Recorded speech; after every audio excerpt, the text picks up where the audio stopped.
Je prends mes fonctions aujourd'hui en rappelant à mes collègues les objectifs que nous partageons ensemble pour ce mandat de 3 ans. Le premier point, le point essentiel, c'est relancer le marché, puisqu'aujourd'hui notre souci principal, il est là, c'est notre activité, notre volume de travail, nos carnets de commandes. Et le marché, on peut le décomposer sur deux points essentiels, me semble-t-il, 2 points que l'on peut relancer, le logement neuf, et notamment pour les primo-accédants, pour les gens qui veulent acheter pour la première fois. Et le logement, effectivement, quelque chose d'important dans notre activité, et c'est là où il y a une baisse d'activité forte, notamment sur ces primo-accédants. Donc on va axer un certain nombre de propositions, de revendications pour essayer de faire repartir cette machine du primo-accédant qui marche aussi sur la confiance. Et puis tout le marché de la rénovation, de la fameuse rénovation énergétique, qui est un marché dont on parle depuis des années,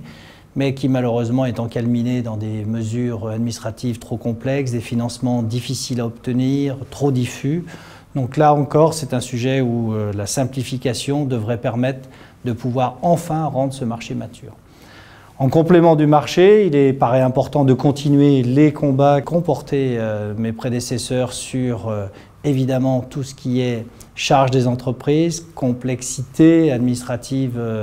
qui sont laissées aux entreprises. Donc le combat sur la pénibilité, le combat sur les offres anormalement basses dans le marché public, et puis surtout, essentiellement à court terme, sur tout ce qui est concurrence déloyale, sur la fraude aux travailleurs détachés européens, je dis bien la fraude aux travailleurs détachés européens, ou encore l'auto-entrepreneur, qui est un système pervers dans le monde du bâtiment, puisqu'il affaiblit nos artisans, nos vrais artisans,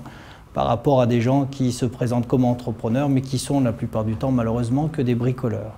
Donc, marché, simplification administrative, aider les entreprises à avoir moins de complexité ou de charges, tout ça pour maintenir un espoir chez nos entrepreneurs, chez nos artisans, après 6 années de crise, de baisse d'activité, moins 18% en 6 ans, c'est quelque chose de lourd.